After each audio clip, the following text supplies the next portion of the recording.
if you're experiencing prostate problems, including prostate cancer, stick around with me on this video, or if you know someone who is, please forward it to them, because this information I think really needs to get out there. It's something that you won't hear anywhere else.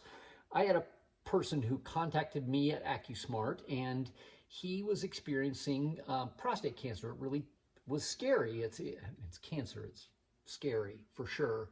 Let me give you a little bit of background on him. A normal prostate-specific antigen test, this is a blood test that males take, pretty standard, but it is kind of a gold standard screening test for prostate issues. And if it's going up, that's usually not a desirable thing. You want this to be low. This guy was in his early 60s, pretty young, and normal is around 4.5. His, about a couple years ago, was 4.8. So not a huge deal, not a huge difference, but, you know, a little bit of an increase.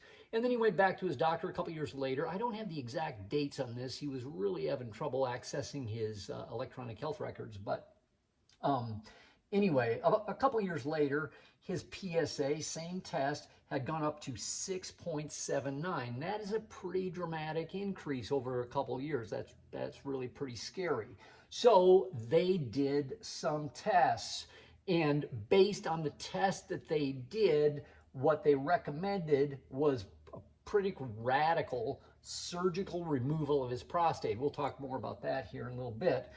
His Gleason score, they did a biopsy, and this is a scoring of how the biopsy looked and how aggressive the cancer is, that sort of thing. He had a score of 7, which there's 2 ways to get to a 7 with the Gleason score. One is a 4+3 and one is a 3+4.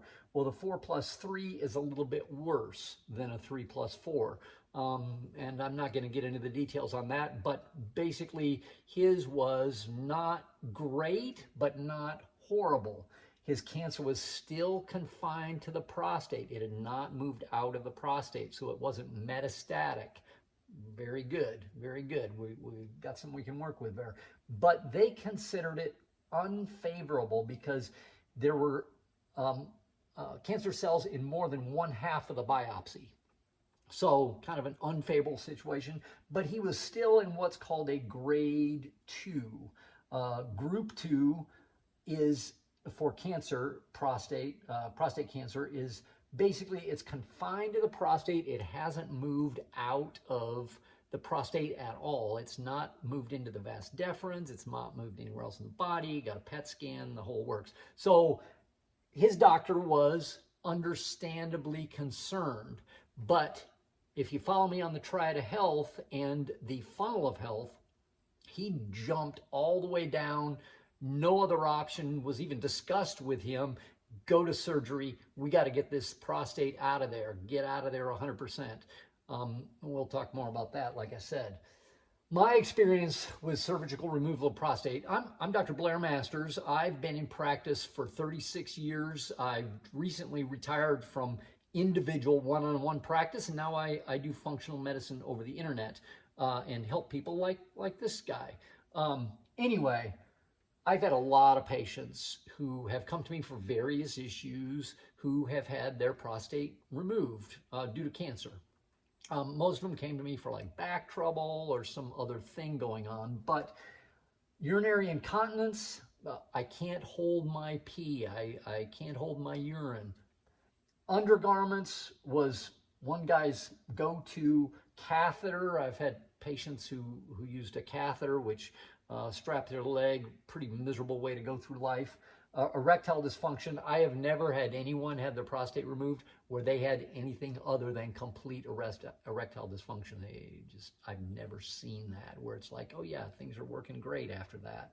And then I had one patient, he said he would not have done it. He would rather have died from cancer if he knew what he was getting into. And this guy had the whole gamut, but one of the things that was the worst for him is he had a complete loss of sensation in the pelvic area. And you might think of that sexually, but it wasn't sexual for him at all. That was a component of his, but In his case, he didn't even know he had to urinate until he felt it on his leg. So really a bad situation. If you can avoid getting your prostate removed, then you should avoid getting it removed. It is really a pretty dramatic, and obviously you can't come back from any kind of surgery. Now, if you're heading down that road, I'm not making you wrong. I'm just saying look into other options. If you look at the funnel of health, there's tons of things that you can do to help before you get to radical surgery.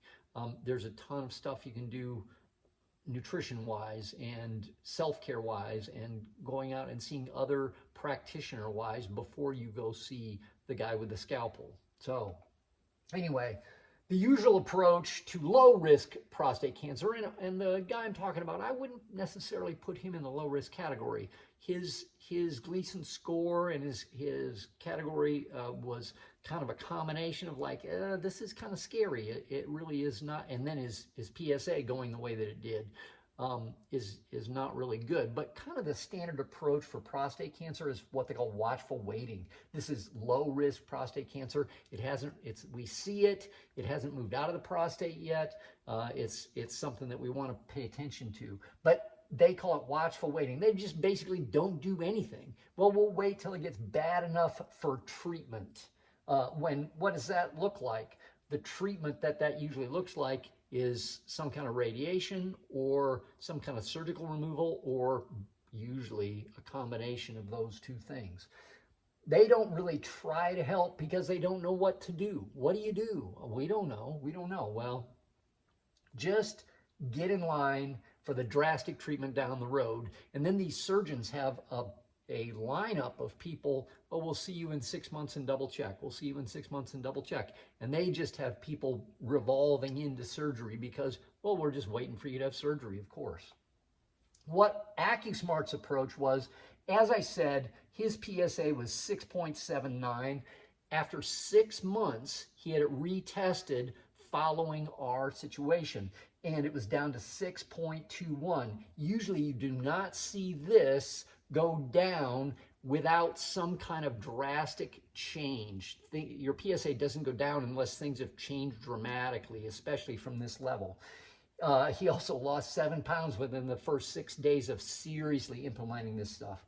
But we basically changed everything as it relates to the triad of health. He went on a strict paleo diet. No more ice cream, which was one of his things. No more wine, no more sugar, no more bread.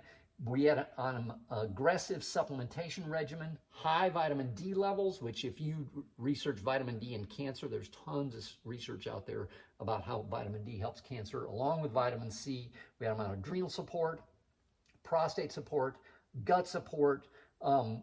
It showed, when he first started with us, he showed up for candida in the large intestine, small intestine, and prostate. We got him on oregano oil supplementation to help kill that off and help restore his good gut bacteria, using probiotics as well as getting rid of the bad stuff and putting in good stuff.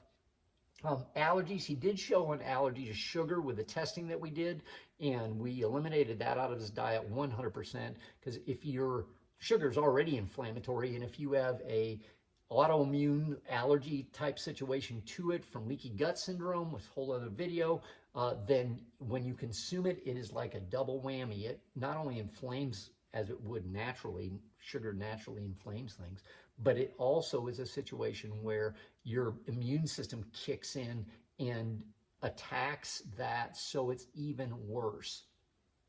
The emotions, we had him start on dynamic consciousness repatterning technique and emotional release technique. There's a lot of emotions that go along with all health problems. A great reference on this is a book called The Body Keeps the Score. That's a really, really good one. It's not long on treatment, what to do for it, but it is long on why it happens, for sure. It's a really, really great book. Electroacupuncture, he got into stimulating electroacupuncture points for prostate, immunity, and general health, general health, keeping himself healthy in general, which acupuncture is great for. And then toxins, getting rid of toxins through nutrition, diet, avoiding things that are toxic in his diet, and then gut health. And when you have candida in your gut and other places, as he did, when you have that, then it's a situation where that creates toxins on its own that your body has to deal with. Your toxic load seriously is pretty significant. So getting all that taken care of was what allowed us to see results like this, and we'll see what happens in 6 more months when he gets his next test. He has been extremely diligent at staying after this stuff. So I'm excited to see how he does down the road. He's really already doing quite a bit better in regards to his blood tests. But what made me the most mad out of this entire situation was his doctor's response to this. His doctor was like, whatever. I don't really care what you're doing to help yourself. I don't really care what's going on. If you don't want to have surgery, then it's not really something, if you don't want to follow my recommendations, then it's not something I really care about. He didn't care about helping his other patients in the future avoid having problems like this or avoid treatment that is extremely aggressive and seriously ruins people's lives. So be careful out there, the experts that you talk to.